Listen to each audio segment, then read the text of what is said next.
industrialización sería como organizar algún tipo de proceso. Bien, bien. Sí, tiene que ver con eso. Bien. Aplicando nuevas tecnologías, puede ser. Sí, generalmente uno lo asocia siempre con una nueva tecnología o con lo tecnológico por lo menos. Bien, También puede ser que tiene que ver, digamos, con la producción en serie, ¿no? No únicamente de algo particular, sino que ya hacer tiene que una ver con eso, con una secuencia, digamos. producción en serie. Muy bien, es correcto. ¿Qué más podemos aportar?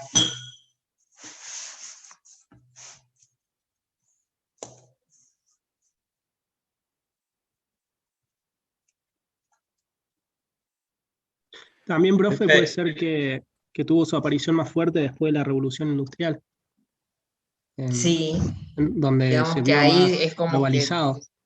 exactamente, ya vamos a hablar un poquito de eso. Exactamente. ¿Qué otra cosa pueden decir, además de lo que han dicho sus compañeros? Que Ah, eso es, aplicarnos, optimizar los tiempos y reducir los gastos de materiales. bien, bien, perfecto. Buscando satisfacer una necesidad. ¿Cómo? No escuché bien.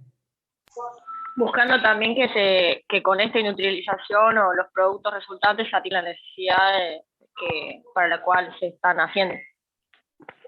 Bien, también, como una, para compensar alguna demanda de la sociedad. Bien, bien. Y siempre ¿Algo con más que se les ocurra? siempre con la Sí, premisa de la eficacia y la eficiencia. bien, bien, bien. Perfecto. Bueno, todos más o menos tenemos una idea de lo que es la industrialización y van bastante bien.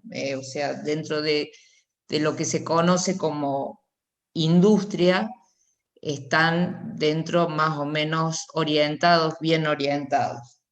En realidad, el concepto que nosotros podemos decir, el concepto general de lo que es una construcción industrializada es que es un sistema de edificación que utiliza técnicas y procesos más o menos innovadores y en los cuales los componentes se fabrican en un taller. Luego se transportan a la ubicación final y allí se ensamblan. Es decir, que la construcción industrializada, en la construcción industrializada los procesos de diseño y de producción son automatizados. Digamos que ese es el concepto general, el concepto con que nosotros conocemos la industria en general y específicamente la industria de la construcción. Pero para conocer un poquito mejor, deberíamos irnos a los orígenes de lo que es la evolución de la industria. Básicamente la evolución de la industria ocurre en el siglo XIX, a partir de la teoría de la producción de Henry Ford y que va acompañada con la teoría de la organización de Frederick Taylor, que aparte de ellos empiezan a desarrollar estas dos teorías de producción y de organización que llevan a lo que nosotros conocemos hoy como una industria, o sea, que con los desarrollos a partir de la década del 50 toma, digamos, el auge como desarrollo industrial, pero básicamente desde 1800, fines de 1800, o sea, del siglo XIX, es que se desarrollan estas dos teorías. Después se van aportando, como la teoría de Smith y de muchos más, que hacen a la organización y a la producción en distintas facetas, o sea, van haciendo un aporte de lo que son los dos ejes de estas teorías.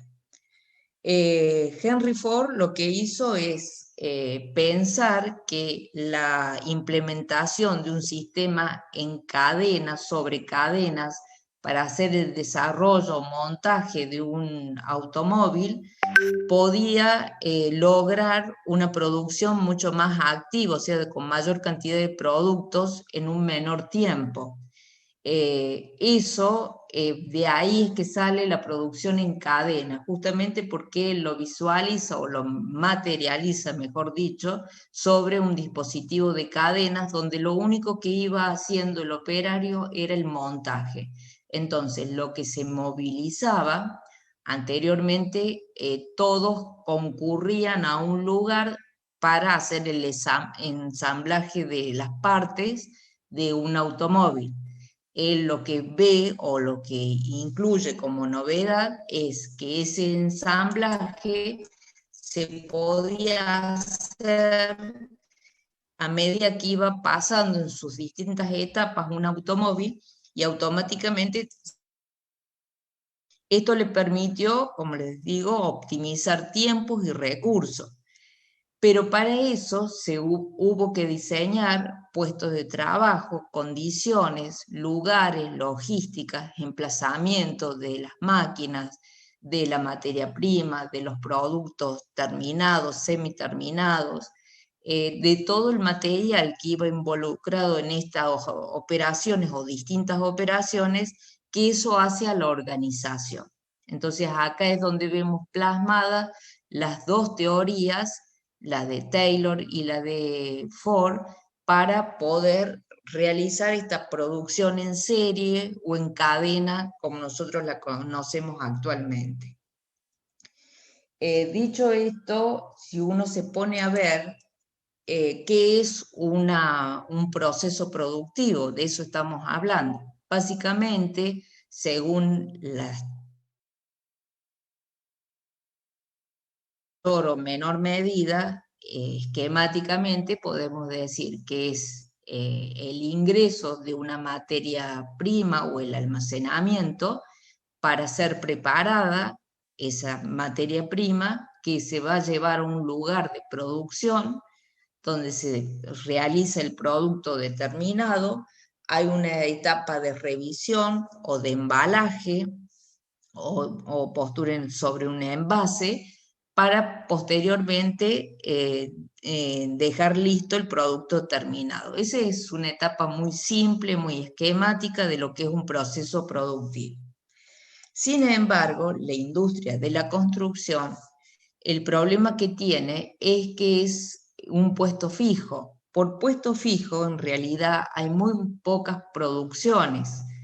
Las únicas producciones que nosotros podemos conocer como por puesto fijo o punto fijo, también llamados, son la industria de naves, como embarcaciones o como aviones. Entonces, esas son donde todo esto que decíamos recién, el material, como materia prima, la mano de obra y los equipos, confluyen a un mismo lugar de trabajo para realizar las operaciones y hacer el producto.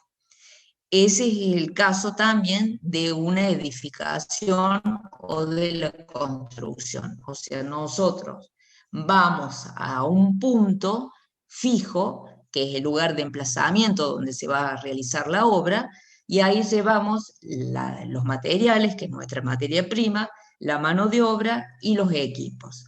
Eso es lo que lleva a que la producción, esta por punto o puesto fijo, y ser una producción convergente, o sea, todos van hacia un mismo lugar, hace que sea bastante complejo de por sí llevarlo a una industrialización, como nosotros conocemos, de todo el resto de los productos. Esto es lo que dificulta y lo que ha hecho que aún hasta el día de hoy, salvo en lugares que son muy industrializados en otras partes del mundo, la industria de la construcción haya tomado el auge que nosotros pretendemos a nivel de fabricación en serie. Por eso todo lo que ustedes acaban de decir es cierto, pero hasta cierto punto. ¿Por qué se hace complejo? Por la disposición del tipo de producción, no solamente por eso, sino porque además nosotros contamos con otro factor que, a diferencia de un barco o un avión, lo hace mucho más complejo. Y ese otro factor es, no solo cambia el lugar de emplazamiento de la obra, sino que cambia, al cambiar el lugar de emplazamiento, cambia los operarios o la mano de obra. Ustedes, para la fabricación de un avión o de un barco, siempre tienen los mismos. Hacer una obra en otro punto, de un punto a otro del país o en cualquier parte del mundo, los operarios son diferentes. Por ende, la calificación que tienen en cuanto a los conocimientos que ellos tienen también van a ser diferentes. Por otro lado, también cambia la cuestión de lo que hace a las formas y a la estética, o sea, los niveles de acabado que tiene un edificio, es decir, a las materiales y con ello la fachada y la forma del edificio, sino que también cambia la técnica de ejecución. No es lo mismo un revestimiento con un muro cortina o una piel de vidrio, que con una terminación en piedra, que con una terminación en ladrillo visto.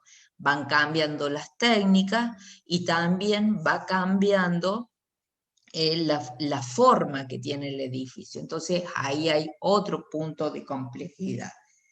Y por otro lado, el uso de los recursos no siempre es el mismo y no siempre podemos disponer de todo el equipamiento. O sea, recién hablábamos que como puesto por punto fijo o producción tipo convergente, nosotros tenemos todos los equipos necesarios en un solo lugar. Muchas veces no podemos llevar todo el equipamiento a un determinado lugar para construir, porque se dan otros factores que lo hacen inviable. ¿Qué les parece a ustedes? ¿Cuáles pueden ser esos otros factores que no podemos llevar todo el equipo necesario? La superposición, digamos, de tareas puede llevar a que el uso del espacio físico que tengo en la obra no me dé para poder llevar todos los equipos a la vez, por ejemplo. Ese sería uno, o sea que no tenemos espacio en el lugar donde vamos a hacer o desarrollar la obra. Eso podría ser, sí. La ¿Qué condición más? de lejanías, tal vez, de la obra, el lugar de, digamos, de emplazamiento en que no es Claro, cerca de es un urbe, por ejemplo. muy alejado y no hay quien haga el servicio hasta ese lugar. También es correcto. Claro, ¿Qué otro sería caso? la accesibilidad. Que no sea accesible, por ejemplo. Y que se llegue por un camino secundario, algo que no esté bien terminado. Claro, que todavía no tengamos implementados caminos, rutas, lugares que podamos transportar, o que no contemos simplemente con los servicios básicos como agua, luz, electricidad. De hecho, cuando se han hecho las grandes obras, por ejemplo, diques y obras importantes en nuestro país, si ustedes se fijan, sobre todo en la parte de lo que es obra hidráulica, ¿no? Alrededor de esas obras van a ver que han quedado pequeños, digamos, especies de pueblos que han sido los obradores originales que han dado lugar a la obra en cuestión.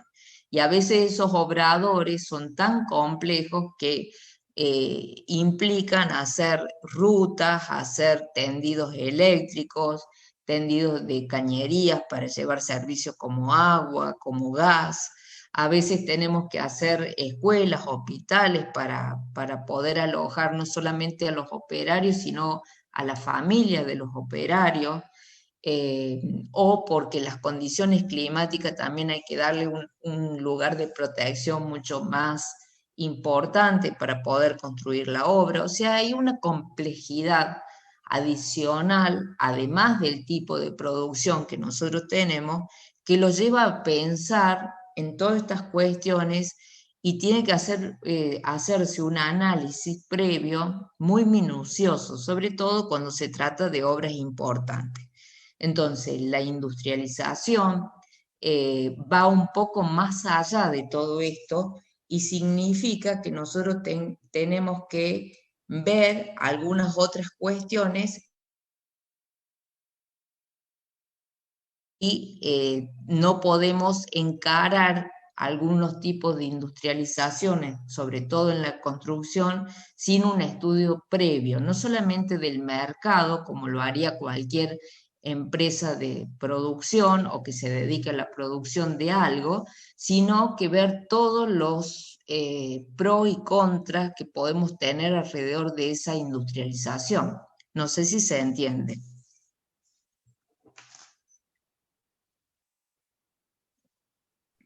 Sí, profe, se entiende bien. Sí, Bueno, como les decía recién, nosotros tenemos dentro de lo que es una industria convergente, en cada punto, en cada proceso de ese producto que estamos realizando, van llegando los distintos componentes y materia prima. Nosotros lo podemos asociar a diferentes procesos, al proceso de la construcción o la industria de la construcción, sí, tiene diferentes procesos, tiene diferentes etapas, son las etapas que nosotros hablamos cuando hablamos de obra o diferentes tareas, y en cada una de ellas van diferentes materiales con diferentes formas de acopio, con diferente logística en cuanto a la llegada. Por ejemplo, si estamos utilizando el hormigón elaborado, yo tengo que tener una serie de condiciones previas, listas, adecuadas, para que pueda llevar ese material en el tiempo justo, en el momento adecuado, para que pueda cumplir la función de llenar la estructura o lo que sea que yo esté construyendo con un hormigón elaborado, ya sea una platea, un contrapiso o lo que sea. Quiere decir que para eso yo tengo que hacer toda una logística previa, que eso es lo diferente, digamos, con una industria de otro tipo. O sea, además yo tengo que estudiar muy bien los pasos, que eso sería lo que se empezó en una teoría de organización, y justamente nuestra materia se llama organización y conducción de obras porque tiene que ver con todo lo que es la logística. Entonces, al igual que un sistema constructivo tradicional, en un sistema constructivo industrializado, la logística cumple un papel fundamental dentro de lo que es el proceso de producción. ¿Se entiende esto? Sí, profe. Bien. Hay algunos aspectos que nosotros, además de lo que acabo de mencionar, que es tener en cuenta el tipo de producción, las complejidades que tienen, la logística como un gran denominador común en todo lo que haga el sistema constructivo, hay otros aspectos a tener en cuenta en la industria de la construcción. Básicamente esos aspectos que nosotros tenemos que tener, cuestiones que nosotros estuvimos mencionando, que ustedes lo habrán visto en el apunte, que es la función que viene de la funcionalidad. O sea, esto comienza el funcionalismo, el criterio de función dentro de las piezas o lo que nosotros vamos a diseñar a la hora ya de hablar del producto, tiene que ver con este concepto de funcionalismo que aparece a comienzos del siglo XX, donde ya la función que tenía que tener el edificio no iba solamente con cumplir necesidades físicas o necesarias, sino cumplir requisitos físicos en cuanto a dimensiones y necesidades psicológicas. aparecen estas dos variables, además de la función en sí que tenía el edificio, porque es importante conocer las dimensiones en función de lo que se va a construir. Esto que parece algo obvio en cuanto cuando nosotros decimos lo que es la funcionalidad de un edificio, no lo era hasta no hace mucho. Por eso ustedes van a ver que las dimensiones de las primeras casas o casas antiguas no condicen muchas veces en cuanto a las dimensiones. Por ahí vemos grandes alturas, aberturas de grandes dimensiones, luces bastante amplias, veíamos una especie de estructura que hoy está adaptada a lo que es más a otras dimensiones que esas en la antigüedad.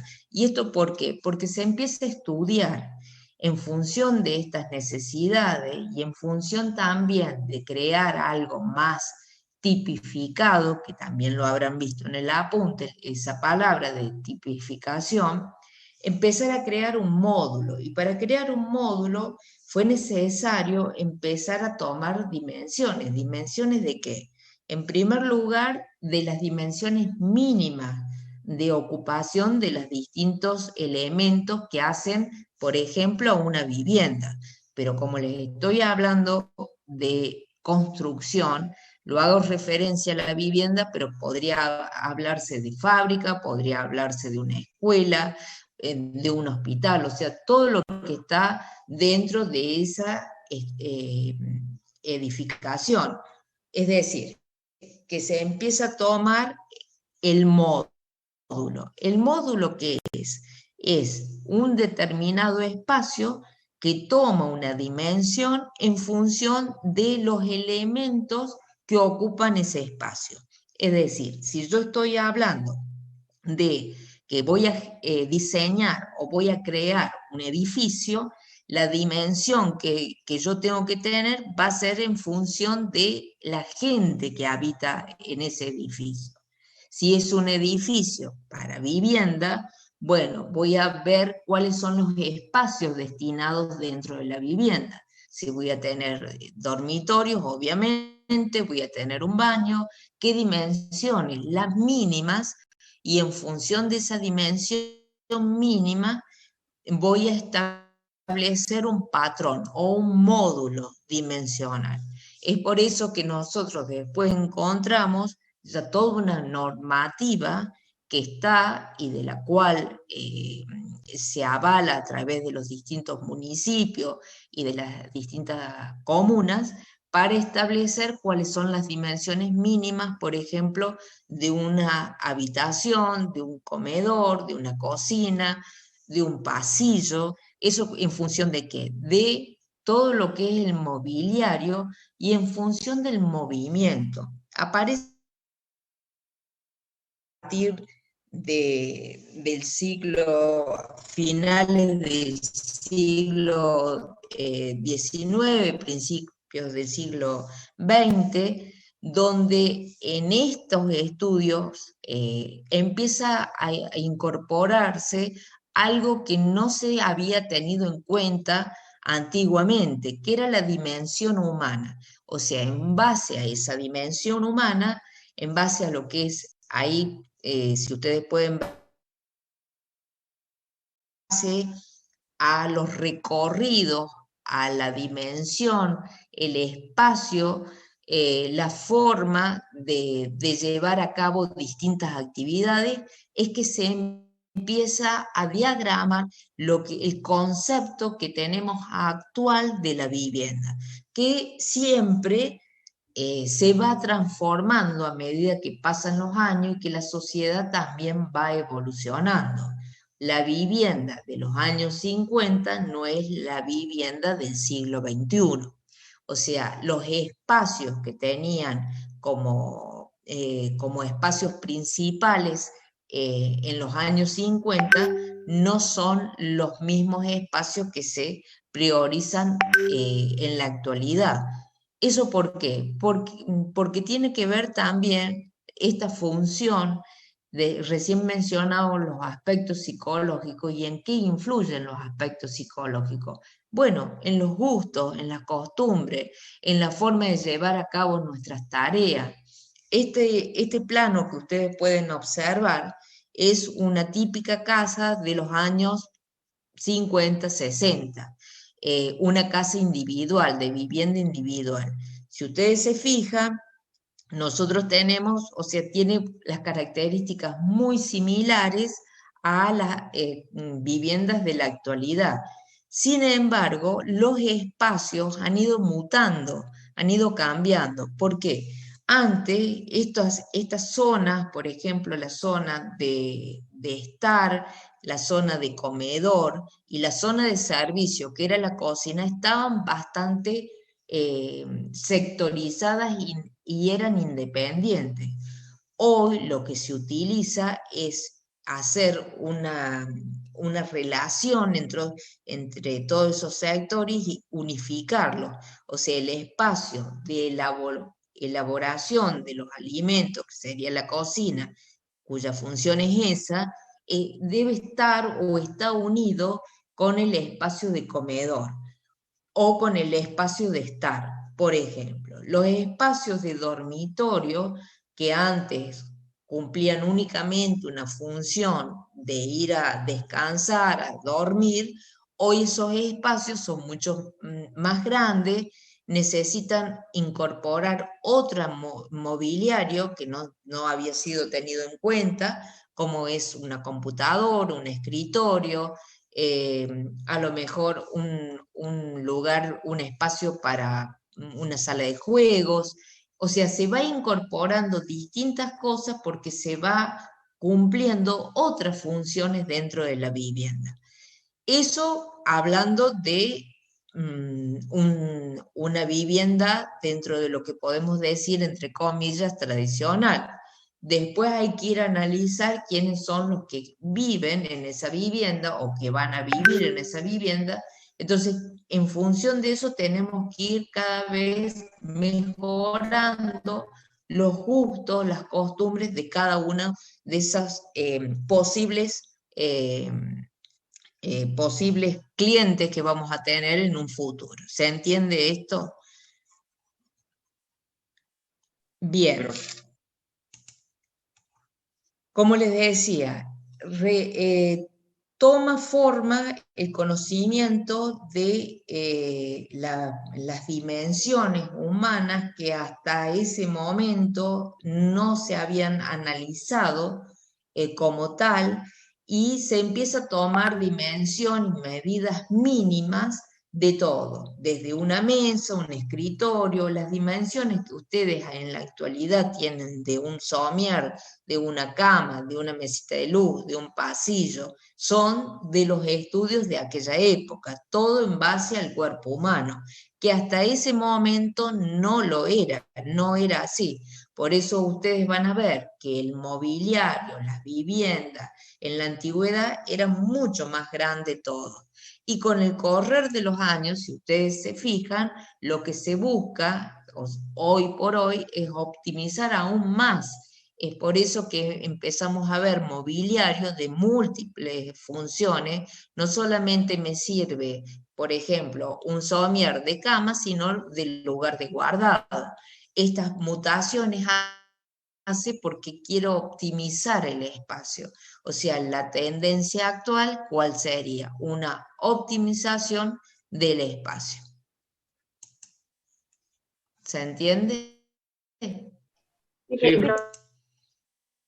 ¿Por qué es interesante entender todo esto? Porque esto me lleva principalmente a tener que tomar en cuenta estas dimensiones mínimas para a partir de ahí empezar a modular. Cuando yo estoy modulando, ya sea en planta, siempre que modulamos lo hacemos, es fijar un módulo, un esquema. Ese módulo puede ser de 3x3, de 2x3, de 4x4, de 6x6, Hoy, o sea, hace unos años el módulo convencional de construcción estaba alrededor de 3 por 350 o 3 por 3, 350 por 350. Hoy, ¿qué les parece? ¿Cómo es ese módulo? ¿Qué creen ustedes? Profe, pero ¿ese módulo es general o depende del ambiente? No, no, no.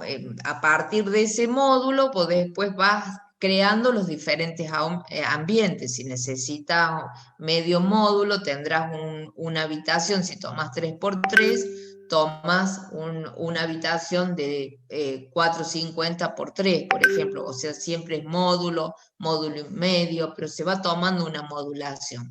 Eso en planta, ¿no es cierto? Ese módulo ha tenido ahora un crecimiento. ¿Qué les parece? O sea, hoy difícilmente se haga una habitación de 3 por 3. Si tenemos la posibilidad, siempre son más grandes. Por esto que les acabo de decir recién, porque hay una diferencia en cuanto a la función que cumple una habitación. Antiguamente era para que ocupara un espacio de una cama y un pequeño mobiliario, y a partir o sea, para ir a descansar. Hoy en una habitación generalmente se llevan más actividades como lugar de estudio, lugar de juego, lugar de esparcimiento, para ver tele, muchas más actividades que las que antiguamente se llevaban. ¿Qué les parece en cuanto a la modulación? Que era la pregunta que les hacía. Y eso ya está estudiado, de hecho ya hay un código de edificación que viene por Bueno, estudios pero de el años. código de edificación tuvo que salir a partir de algo.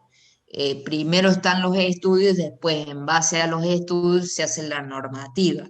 O sea, no es que de la normativa sale el estudio. Primero hubo que hacer todo un estudio previo y después sale la normativa. Entonces, ¿qué les parece? Actualmente, ¿qué módulo estaremos utilizando?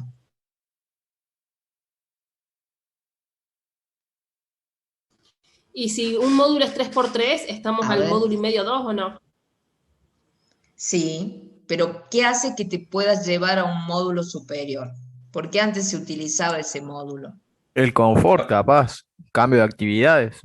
Tenemos más El necesidades confort, en el mismo cambio de lugar. actividades, La- bueno, pero La de simpleza otra para realizar la construcción. La tecnología, la cantidad de elementos que tenemos que existían. bien. O sea, El la compañero parte de lo material, anterior digamos. no lo escuché bien, no alcancé a escuchar bien lo que dijo, pero algo de eso tenía que ver. O sea, es más simple con módulos más grandes.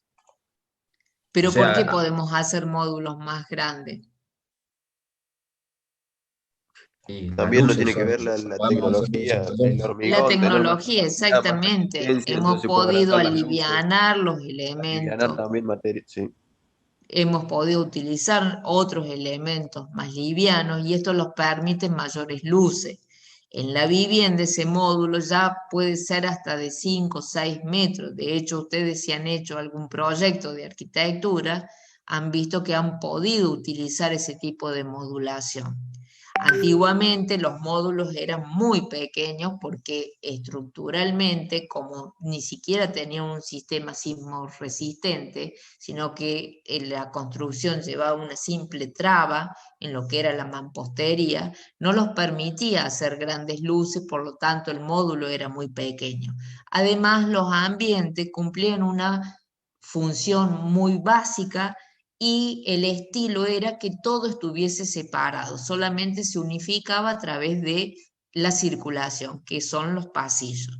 Entonces, eso cambiaron las costumbres, cambiaron los usos, pero también cambió la tecnología y eso los permitió de alguna manera cambiar el módulo.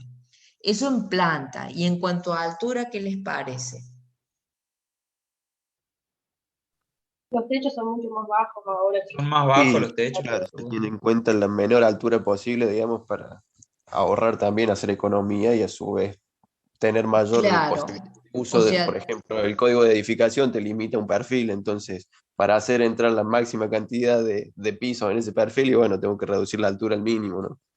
claro, exactamente. Entonces se ha ido, o sea, se ha ido bajando la altura en algunos casos y en otros casos, cuando se ha vuelto, ahora se está retomando de las alturas superiores a 250, 260, 270, porque realmente vivir en una casa o en un departamento cuya altura no supera los 230 o 240, quien ha tenido oportunidad de estar en un departamento de eso sabe de lo que estoy hablando, de que siente como una presión, sobre todo un día de calor, porque no circula bien, no hay un buen volumen de ventilación.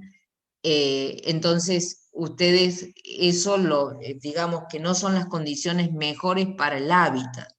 Bueno, la modulación siempre que se hace en planta, pero también se modula en altura. O sea, para la industrialización no los podemos quedar con un módulo de funcionalidad en planta, sino también que lo tenemos que hacer en altura. Entonces, de acuerdo a los gustos y costumbres de la época, de los materiales, de la tecnología, voy a tratar que ese módulo sea un módulo aceptable dentro de lo que es el sistema constructivo que estoy elaborando. ¿Vamos hasta ahí? Sí, profe. Bien.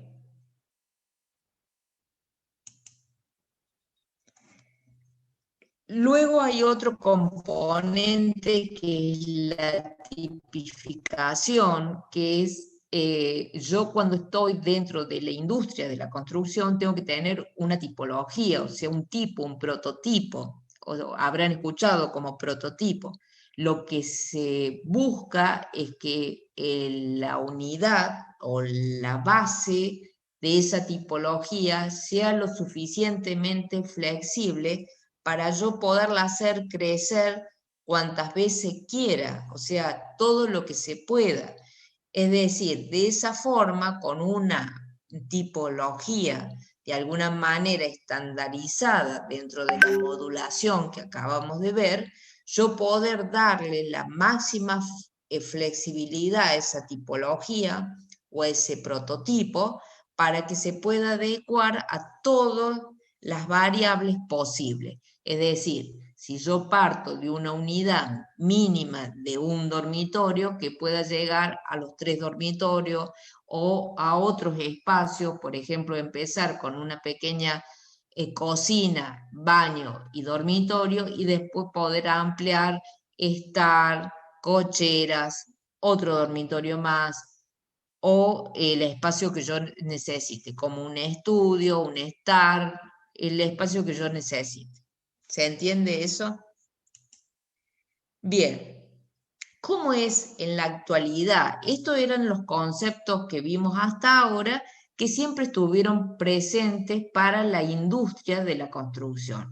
O sea, para nosotros empezar a construir algo, para hacer algún elemento seriado, como bien decían ustedes al principio, de alguna manera teníamos que caer en una modulación, en una tipificación y buscar una funcionalidad en función de mobiliario, los usos, las costumbres, las necesidades de la época, siempre son como una premisa que yo tengo que tener en cuenta. Pero en la actualidad es mucho más complejo lo que es la industria de la construcción.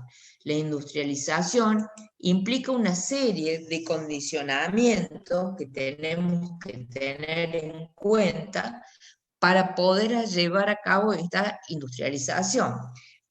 Por supuesto que siguen los condicionamientos de diseño que acabamos de mencionar, en lo que refiere a lo que recién mencionamos, tipificación, flexibilidad, racionalización en cuanto a los materiales, o sea, optimización de todo lo que son los recursos y materiales, equipos y demás, que vimos que es parte de cualquier sistema de producción. Hay condicionantes tecnológicos, o sea, los implica una mejora en cuanto a los equipos para la elaboración de los distintos elementos o productos que vamos a industrializar.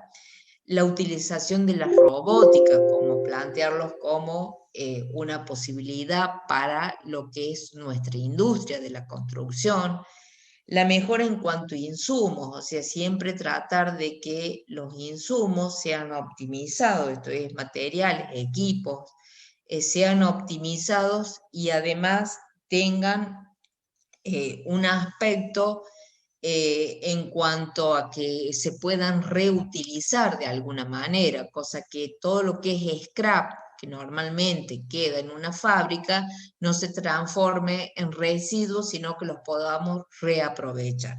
Algunos de ustedes habrán visto algo de eso. Por ejemplo, a ver qué me pueden comentar.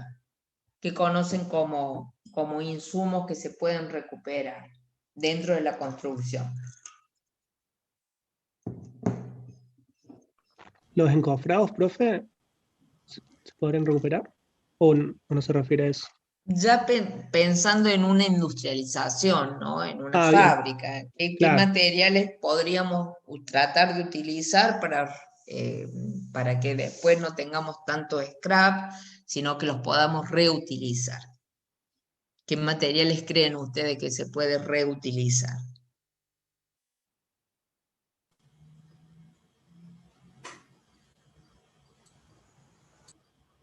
Los ladrillos, profe. Sí. Lo escucho. Prefabricados.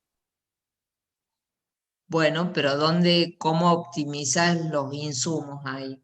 A ver, explícame. Y por ejemplo, los ladrillos o retazos se pueden triturar y usar como para hacerle carpeta, para llevar carpeta o para usar de relleno y después tirar cemento. Pero ahí estaríamos en las mismas condiciones de siempre. En las mismas condiciones que la construcción tradicional. Yo me refiero a qué materiales se pueden pensar como reutilizables. El metal. El metal, ¿cómo lo podrías reutilizar? Ay, no sé. No sé. Imagino que el metal puede tener muchos usos, pero en este momento no sé cómo representarlo con ejemplo. Un perfil C, supongamos, que se utilice para una estructura y de pronto si no sirve para eso, usarlo para, no sé, para otro uso dentro de una casa. Vos pensás que estás dentro ya de la industria, ya salimos de la construcción tradicional. Entonces, ¿cuáles serían los materiales que yo los puedo reutilizar? Piensen en cualquier industria. Estamos haciendo caramelos, me queda un saldo, un sobrante de la goma con la que se hace el caramelo, yo lo puedo volver a poner en la máquina y seguir fabricando caramelos. Los áridos. Materiales reciclables, acero, tanto profe. como el vidrio o el acero, refundiéndolos El y vidrio, reutilizándolos. el acero, bien, bien, por ahí vamos. Sí, ¿qué otro material? Los recortes de hierro creo que se pueden volver a fundir y volver a armarlos. Sí, sí, pero no sería tanto como esto que yo les estoy diciendo, porque ahí hay todo un proceso. Piénsenlo como más industrializado.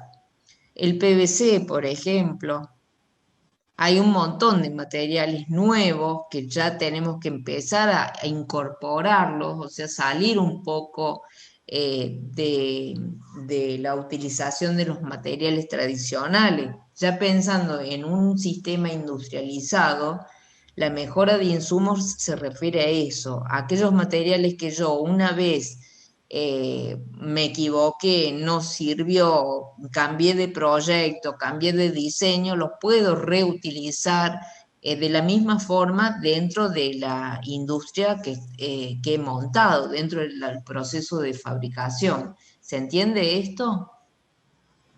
Sí, profe. Bueno, eso es un poco lo que apunta la parte de la industrialización.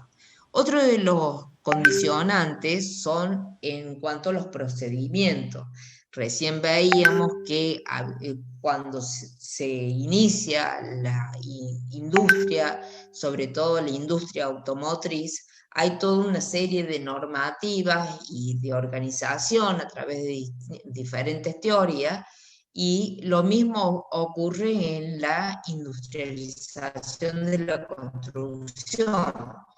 Hay que hacer una mejora en cuanto a las normativas, la implementación de un proceso constructivo, a su vez un proceso de calidad para hacer todo el seguimiento. Es necesario incorporar esto dentro de un proceso, llevarlo a un proceso, a un procedimiento, donde yo tenga en claro cada etapa qué es lo que tengo que realizar. Eso me lleva a que se industrialice, también acompaña la industrialización.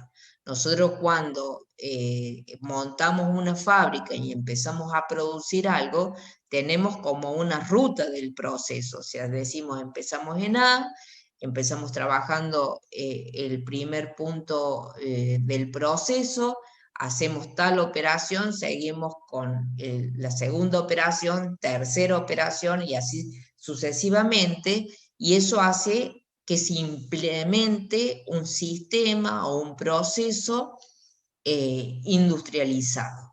Ese proceso, si yo a su vez aplico normas o diferentes normativas que hacen a la calidad, o sea, que ese proceso esté registrado, esté normalizado y que todos sepan cómo es el sistema de control en cada una de esas etapas, hacia la implementación de un sistema de calidad.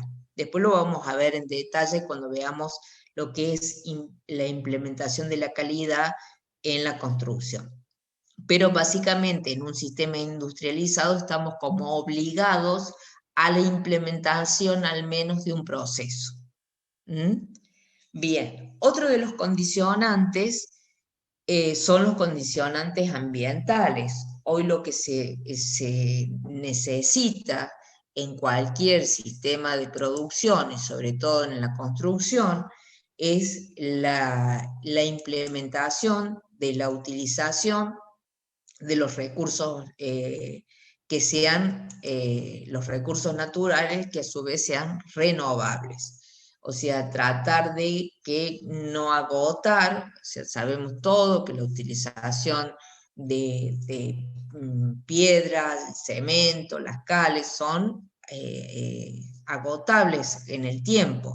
Tenemos que tratar justamente con estos condicionantes que decíamos antes, de la mejora en cuanto a los insumos, que podamos de alguna forma reutilizarlos. Y a su vez que sean, que no ocasionen o generen una contaminación ambiental. Además, implementar dentro de esta construcción o en el mismo proceso productivo, pues son dos cosas diferentes.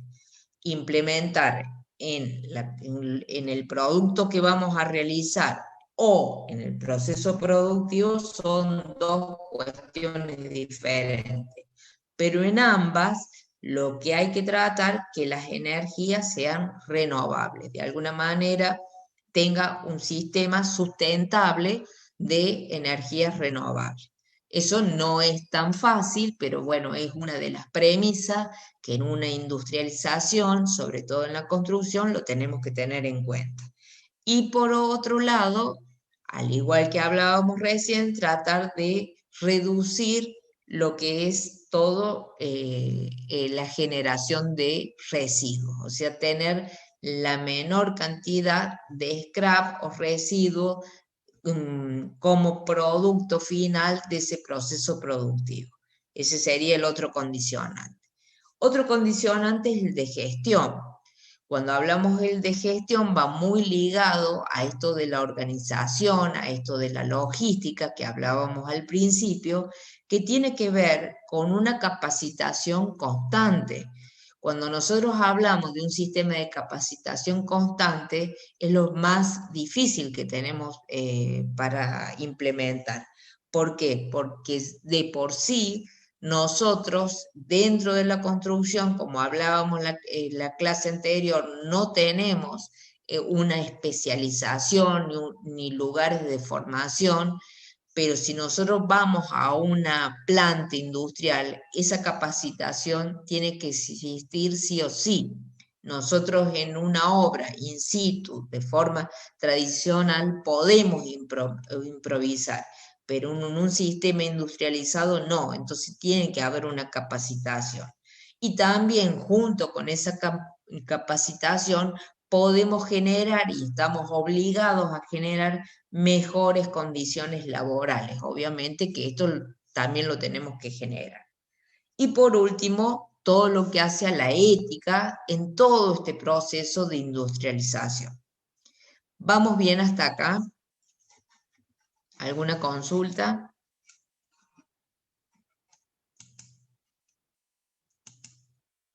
Sí, profe. Sí.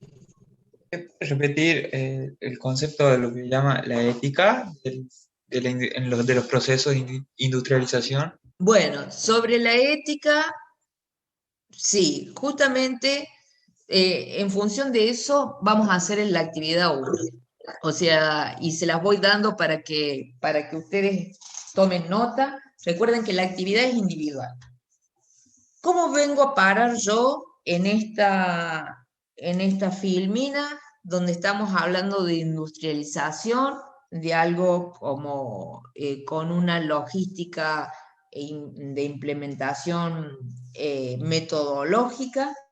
¿Cómo puedo incluir la parte de ética? Entonces, la pregunta que les hago a cada uno de ustedes como actividad, para que lo piensen y lo elaboren, es ¿cómo considera usted que la ética influye en la industria de la construcción?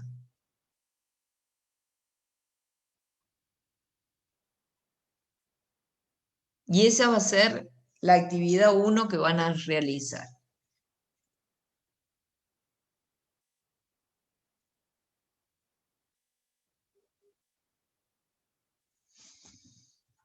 ¿Se entendió? ¿Esto, profe, se lo enviamos al mail o dónde lo escribimos? Lo envían al mail con copia a mí, a Sebastián, a los dos. Por favor, a los dos. O sea, no manden uno para un profe y otro, pues se los hace un lío bar. Manden a los dos. ¿Y tenemos tiempo hasta que finalice la clase de hacer la actividad?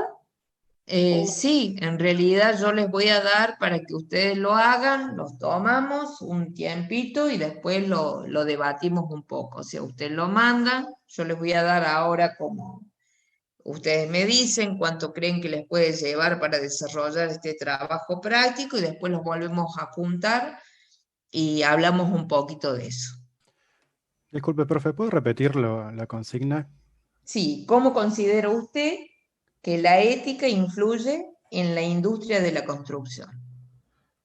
Muchas gracias.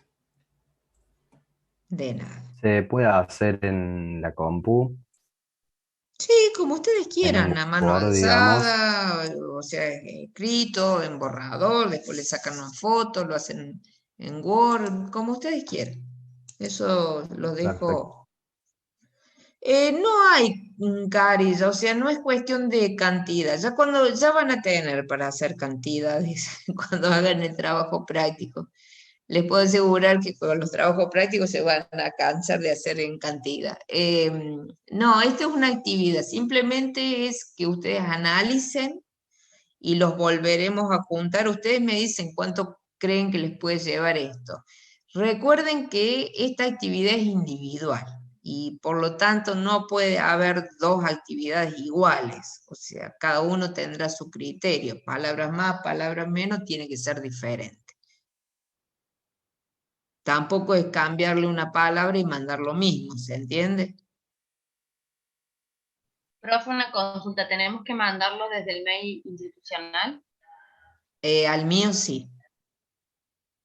No, o sea, me refiero del nuestro hacia ustedes. No, basta que llegue a mi mail, no sé cómo es eso, ¿sabes algo, Seba? O sea, No, si lo no es mandan desde necesario. otro mail.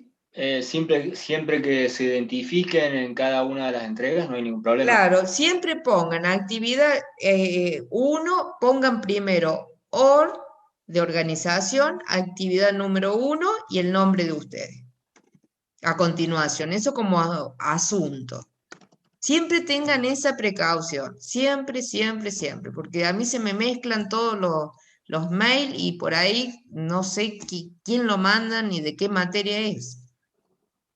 Profe, ¿puede volver a escribir los mails? Sí, Gracias.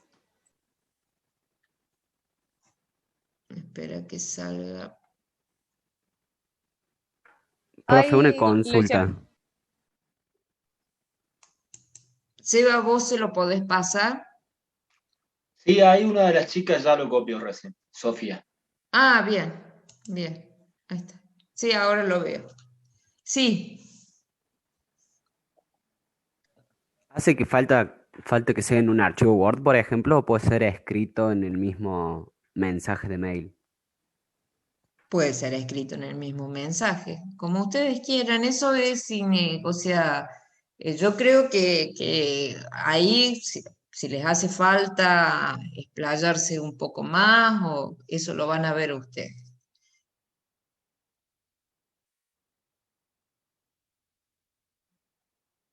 O sea, no hay un límite, no es cantidad de carillas ni demás. O sea, es un concepto personal que cada uno de ustedes debe enviar en base a una mínima investigación o que googleen o que no van a encontrar de esto, de hecho, pero por lo menos o lo pueden conversar entre ustedes en privado y bueno, sacar alguna conclusión. Estamos hablando de ética. Primero tendríamos que decir qué es ética, ¿no? ¿Quién se anima a decir qué es ético?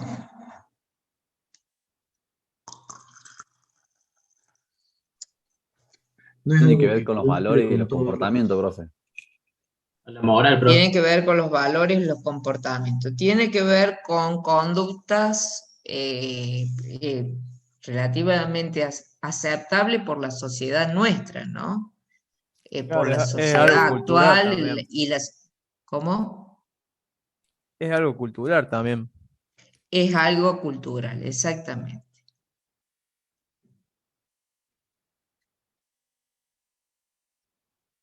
Tiene que ver con un montón de cuestiones. Entonces, busquen qué es ética y en función de eso, piensen cómo la ética puede influir en la industrialización de la construcción. Esa es la actividad que tienen que hacer. No sé cuántos minutos les parece que van a necesitar para que pongamos un horario y lo juntamos dentro. No hace falta que se retiren, simplemente para que apaguen los micrófonos y...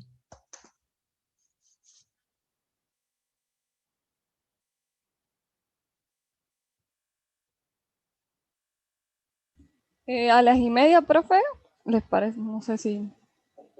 ¿Están todos de acuerdo? Sí, profe.